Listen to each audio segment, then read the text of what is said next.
Assalamualaikum warahmatullahi wabarakatuh. Alhamdulillahirabbil alamin.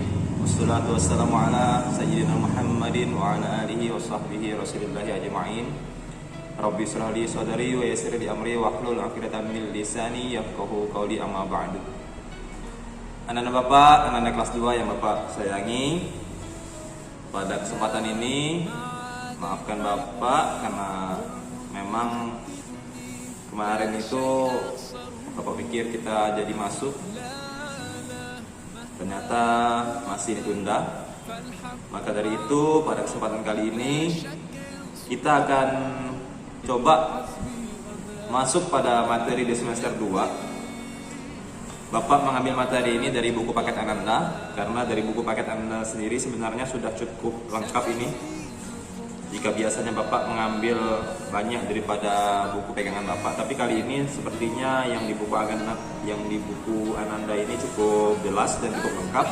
Tinggal Bapak berikan contoh-contoh dan penjelasannya sedikit saja. Jadi pada kesempatan ini Ananda silahkan buka di halaman 46 di buku paket Ananda ya ini. Nah, jadi di situ ada judul pelajaran ke-7.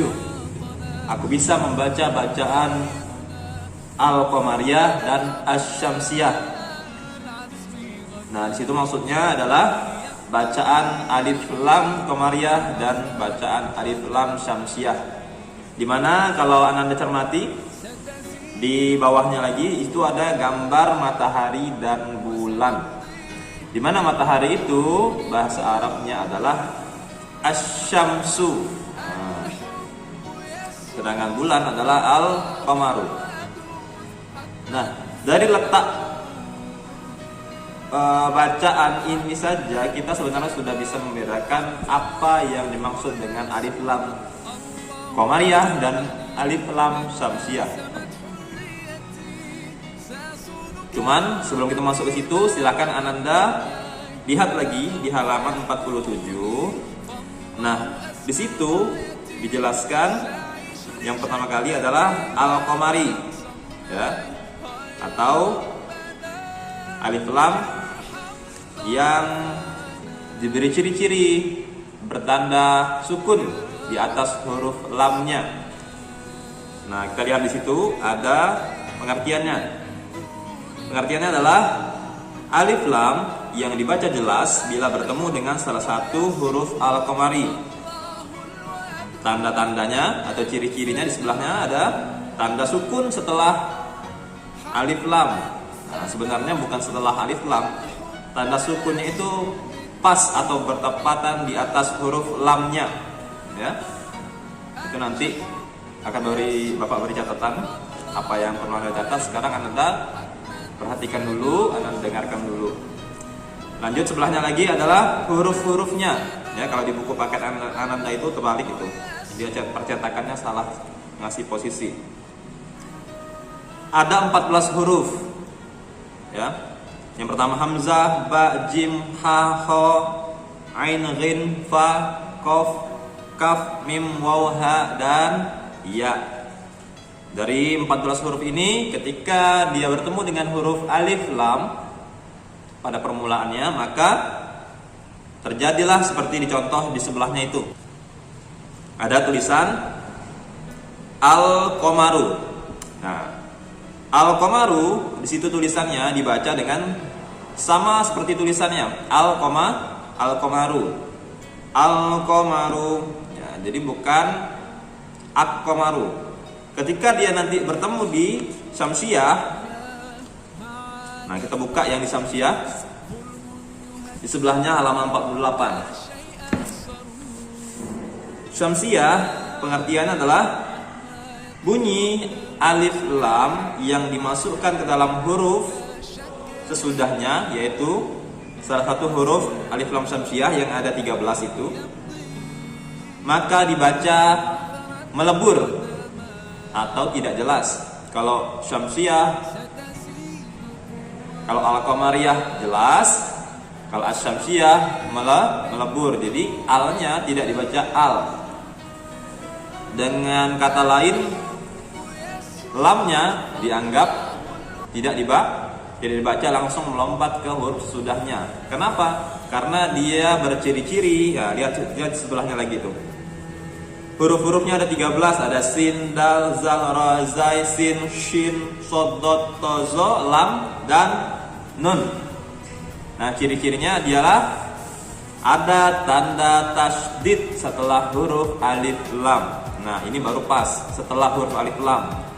Kalau yang asyamsiyah, kalau yang al-qamari tadi, sukunnya letaknya pas di atas huruf lamnya. Nah, contohnya bisa dilihat di sebelahnya itu. Asyamsu, di situ ada huruf alif, lam, shin, mim, dan sin. Ya, alif, lam, shin, mim, dan sin. Nah, alif lamnya di situ sebenarnya adalah alif lam. Yang membedakan dia al-qamari atau asyamsi adalah letak tanda baca setelah huruf alif lamnya. Kalau dia tanda bacanya tasydid, maka cara membacanya asyam, bukan al-sam. Itulah yang membedakan syamsiyah dan al-qamariyah. Sangat mudah membedakannya, jadi Ananda tidak hafal jumlah huruf alif lam syamsiyah dan alif lam qamariyah pun tidak jadi masalah. Yang penting Ananda paham perbedaan signifikannya. Apa yang membedakan secara jelas adalah tanda baca sukun dan tanda baca tasydid yang terletak pas di atas huruf lam atau setelah huruf alif dan lam. Ada Bapak berikan catatan di papan tulis seperti berikut ini. Nah, kalau alif lam qamariyah tandanya adalah sukun yang terletak pas di atas huruf lam. Sedangkan alif lam syamsiyah berciri khas tasydid yang letaknya pas di atas huruf setelah huruf alif lam. Jadi hanya itu perbedaan signifikannya. Jadi untuk pelajaran kita kali ini sebenarnya adalah untuk mengetahui perbedaan daripada huruf alif lam syamsiyah dan huruf alif lam al-qamariyah. Nah, dari sini Ananda mungkin cukup paham. Bapak akan coba berikan contoh sedikit lagi ya, supaya Ananda lebih jelas lagi. Kalau di buku Bapak ini ada banyak contohnya ini. Setiap huruf diberikan contoh. Namun kalau ini Bapak berikan semua, nanti Ananda malah bingung karena ini terlalu penuh. Contohnya banyak sekali. Akan Bapak beri sedikit saja beberapa contoh daripada salah satu huruf alif lam qamariyah. Nah, di sini ada huruf alif. Nah, huruf alif jika bertemu dengan huruf alif lam, maka cara membacanya adalah al-ahadu, itu awalnya. Kemudian ketika bersambung menjadi al-ahadu dan dibaca tetap al-ahadu. Itulah bedanya al-qamari. Dia huruf aslinya masih tersebut semua. Al ya al, ahadu ya ahadu. Jadi al-ahadu itu tersebut semua. Kita coba ambil contoh satu lagi, huruf ba.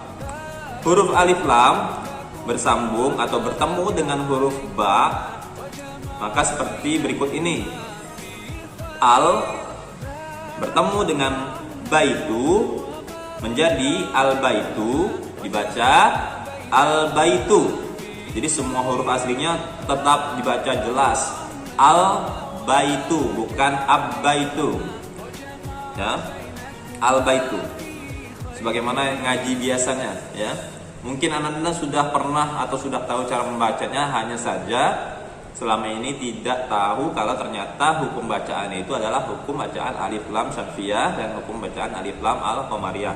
Kemudian satu contoh lagi. Huruf alif lam bertemu dengan huruf jim, maka contohnya menjadi seperti berikut. Al bertemu dengan jannatu menjadi al jannatu, dibaca al jannatu, al jannatu. Ha juga terakhir ya, huruf H. Alif lam bersambung atau bertemu dengan huruf H, maka menjadi seperti al bertemu dengan hamidu, menjadi alhamidu, dibaca alhamidu. Seperti itu ya, alhamidu. Jadi semua hurufnya dibaca jelas. Ciri-cirinya berarti sukun dan cara membacanya jelas. Nah, kita ambil contoh yang dari huruf alif lam syamsiah 3 aja. Alif lam bertemu atau bersambung dengan huruf ta, maka menjadi al bertemu dengan takasur, menjadi at-takasur, dibaca at-takasur ya, at-takasur. Jadi lamnya dianggap tidak dibaca, dianggap tidak ada, langsung ke huruf ta karena ditarik dengan tanda harokat tasydid, langsung ke atta bukan alta ya. Itu yang membedakan secara jelas bahwa hukum bacaan ini adalah hukum bacaan alif lam asy-syamsiyah. Jadi Anda cukup mengingat asy-syamsiyah tasydid, sedangkan al-qamari sukun. Dilihat pada lembar pertama tadi, asy-syamsiyah itu dilambangkan dengan tasydid, ada huruf tasydid di asya, huruf sin itu ada huruf lambang tasydidnya. Kemudian di huruf al-qamariyahnya ada tanda sukun. Itu aja yang Anda ingat. Syamsiyah sukun, syamsiyah tasydid, al-qamariyah sukun. Cara membacanya asy-syamsiyah lebur, al-qamariyah jelas. Pokoknya kalau yang sukun jelas, kalau yang tasydid lebur. Kita lanjut dulu. Contoh kedua, sa ya, huruf sa. Alif lam bersambung atau bertemu dengan huruf sa, maka menjadi al bertemu dengan sakibu, menjadi as-sakibu, dibaca as-sakibu ya, as-sakibu. Satu lagi, huruf dal. Huruf alif lam bersambung dengan huruf dal, menjadi al-dinu. Kemudian disambung menjadi ad-dinu, dibaca ad-dinu, ad-dinu, bukan al-dinu lagi ya. Meskipun asal katanya al-dinu, tapi dengan adanya penggabungan huruf ini maka dia menjadi berharokat tasydid dan dibaca addi bukan aldi lagi. Jadi sangat mudah ya Ananda cukup mengingat catatan yang Bapak catat di papan tulis ini, karena di situ sudah sangat mudah Ananda ingat. Kodenya asy-syamsu, ambil tasydid di atas huruf sinnya, itu berarti dia lebur, asy-syamsu. Al-qamaru, ambil tanda sukun di atas huruf al-qaf, huruf qafnya, berarti dia jelas.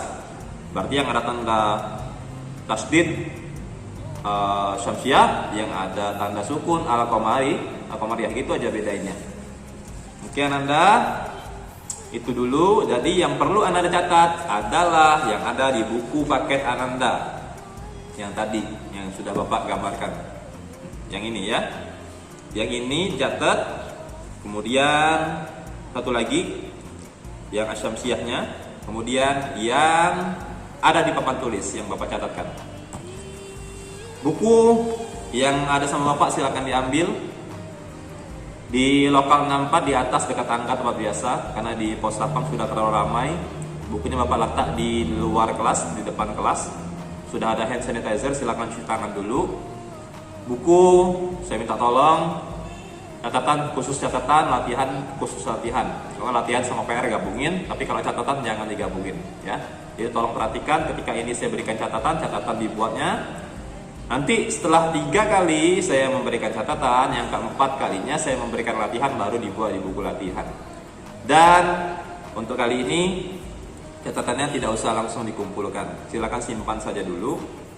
Dalam arti umpama ini yang saya berikan terlalu banyak, silakan pengerjaannya diguyur-guyur diselesaikan ya. Bapak tidak menuntut harus selesai 1 minggu, enggak. Tapi jika nanti waktunya 1 bulan sekali Bapak minta mungkin dikumpulkan, ternyata juga belum dikumpulkan, ya berarti itu kelalaian Ananda ya. Makanya sebisa mungkin mana tugas yang lebih dulu dikasih dikerjakan duluan. Kalau memang tugas Bapak masih panjang waktunya, kerjakan yang lebih mepet ya, yang lebih dulu dikasih. Dan jangan sampai menunda-nunda. Selesaikan dulu kewajibannya, nanti baru Ananda kerjakan yang lain. Itu dulu materi untuk anak-anak kelas 2. Kurang lebihnya Bapak mohon maaf. Jika ada yang kurang jelas, ingin ditanyakan, silakan ditanyakan. Grup sementara Bapak kunci supaya materinya tidak tertumpuk-tumpuk dengan chat-chat yang lain. Ya, nanti sudah buku diambil semua, sudah mulai membaca semua pesan dari grup, nanti grup saya buka lagi. Belum lebihnya Bapak mohon maaf, kepada Allah Bapak mohon ampun. Bapak akhiri wabillahi taufiq wal hidayah wal inayah. Assalamualaikum warahmatullahi wabarakatuh.